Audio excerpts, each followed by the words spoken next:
So I'm sure there have been times in our life, in your life as well as mine, where for a variety of reasons you felt shame around some issue. Maybe you recalled something as in your childhood that you weren't so happy with how you behaved. Maybe it was something that occurred as you were developing, or maybe even as an adult.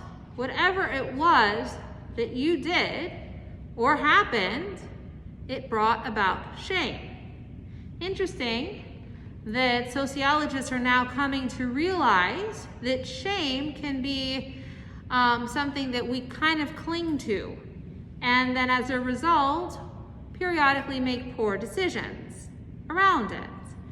Brene Brown, for instance, in some of her research, found that having shame or experiencing shame that we didn't really ever address can be triggers and have us engage in certain things in our mind which may enact certain behaviors. Like we could have body image issues, issues around family, motherhood, parenting, professional identity, all of which leading to a downturn in physical and mental health.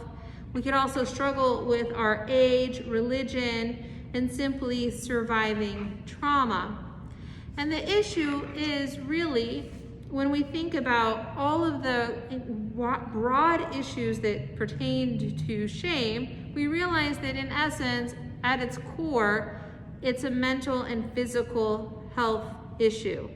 In fact, one could argue a public health issue, in that unaddressed shame leads to depression, addiction, eating disorders, bullying, suicide, family violence, and even sexual assault. Now you might wonder, why am I bringing up the concept or discussing shame on a bima on a Friday night? Well, I was looking through this week's Parsha, and of course, what do we have? We have Jacob blessing his sons.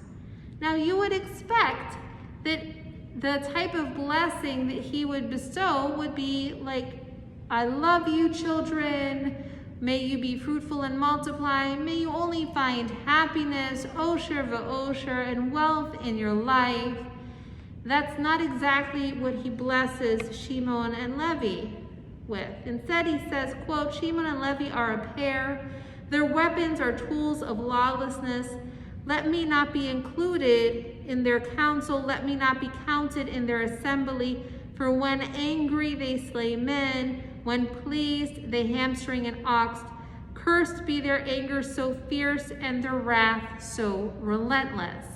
Not exactly the type of a blessing one might expect to receive from a dying father.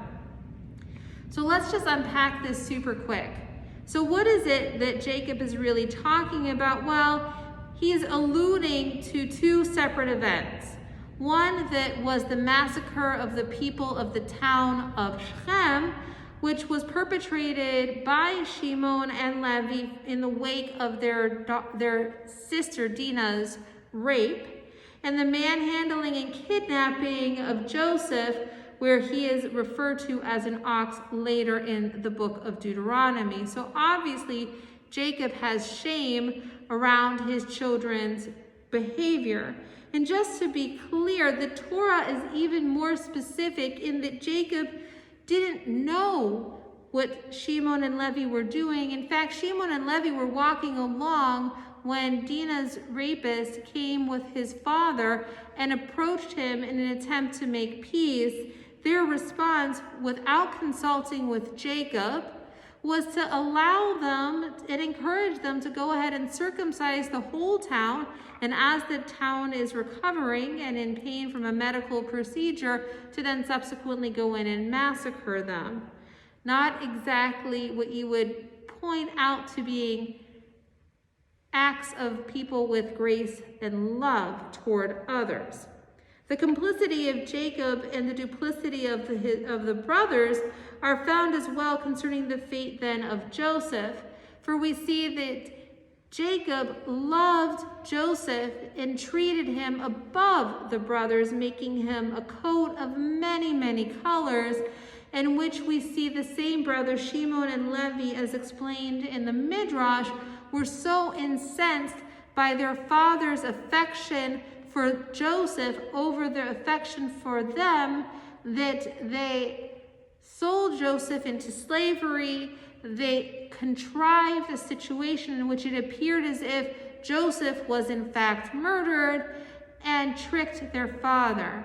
A reminder we might all need that Jacob was the king of tricksters. Jacob, of course, tricked his brother Esau, tricked his father, and tried to play games with his uncle Laban. And so why did I bring up shame? Well, I think that Jacob was so angered at his sons because he saw within his sons his own weaknesses. He saw within them the thing that he was most embarrassed and troubled by, his own manipulative, duplicitous behavior in his actions, and he saw that Shimon and Levi were doing the same. And instead of really being able to address and work things out in a constructive way with them and guide them and teach them not to behave in a manipulative fashion, not to try to cause circumstances and events for their own benefit, he chastises them at the moment of his own death, judging them just as much as he perhaps even judged himself for his own manipulative behavior. Oftentimes I have found in my own life that we judge other people most harshly for our own faults and our own weaknesses. Just think about it. How frequently do you get angry with somebody for doing something?